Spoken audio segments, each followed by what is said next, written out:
नमस्कार, मी प्रभा राणे.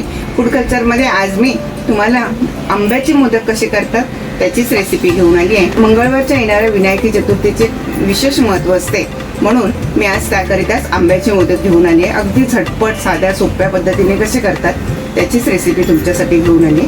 सारणासाठी मी 1 वाटी मँगोचा रस घेतला आणि 1 वाटी ओलं खोबरं घेतले. मँगोचा रस जेव्हा करत होती त्यावेळेलाच मी थोडी रसामध्ये साखर घालून मिक्सरला पेस्ट करून घेतलेली आहे त्याची मँगोची. त्या पॅनमध्ये 1 चमचा तूप घालून घेऊया आणि तुपावरती हा रस परतून घेऊया थोडा. आता हा रस तुपात छान परतून झालाय. त्यामध्ये आता आपण हे 1 वाटी ओलं खोबरं घेतलंय ना, ते घालून घेऊया. व्यवस्थित परतून घेऊया.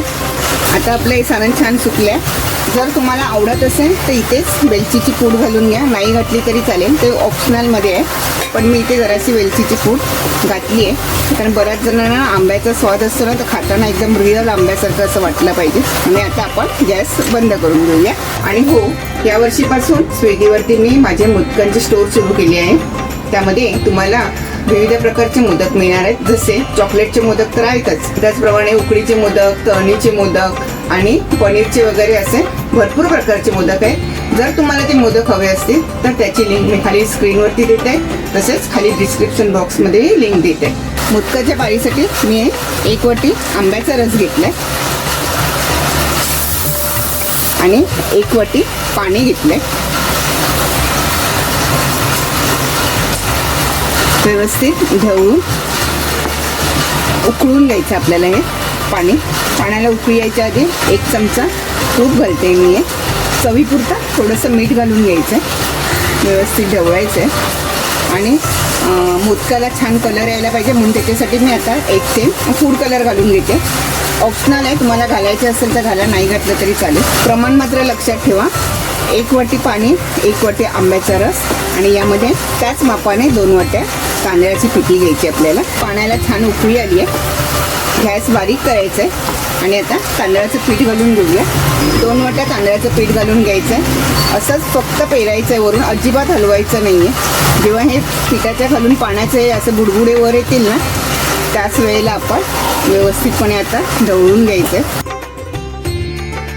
सगळीकडे व्यवस्थितपणे आंब्याचा रस लागला पाहिजे. याला पीठ केनवणे म्हणतात. आणि छानपैकी पीठ असं केनवून घेऊया आपण आता, म्हणजे आंब्याचा रस सगळीकडे छानपैकी लागतो तो.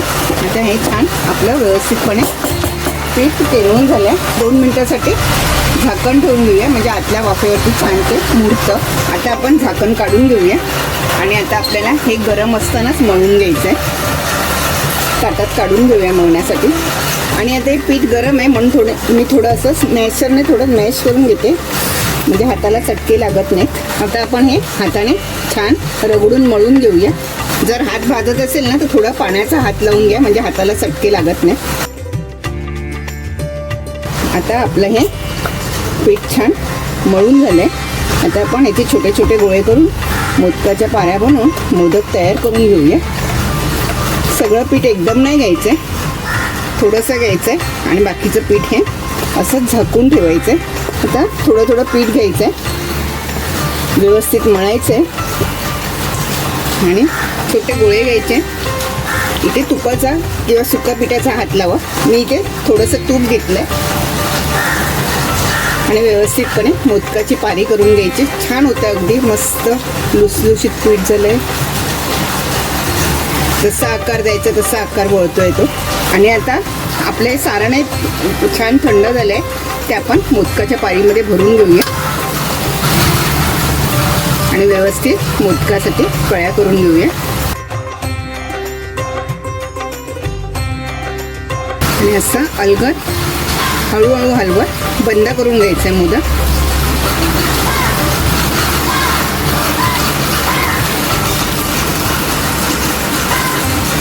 असे एक एक मोदक आपण तयार करून घेऊया. मी अजून एक दाखवते तुम्हाला.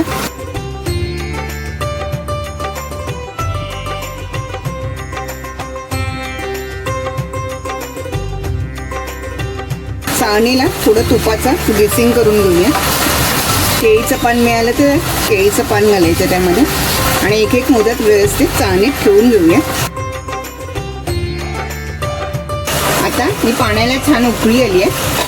त्यावरती आपण ही मोदकाची चाळण ठेवून घेऊया आणि व्यवस्थितपणे मोदकांवरती पाणी शिंपडून घेऊया आणि एक 10 मिनिटासाठी झाकण ठेवून मोदक छान उकडून घेऊया.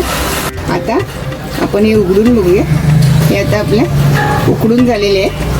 आता आपण गॅस बंद करूया आणि सर्विंग प्लेटमध्ये घेऊन सर्व करूया आणि मोदक आणि वरून तुपाची डाळ टाकूया. खाण्यासाठी तयार.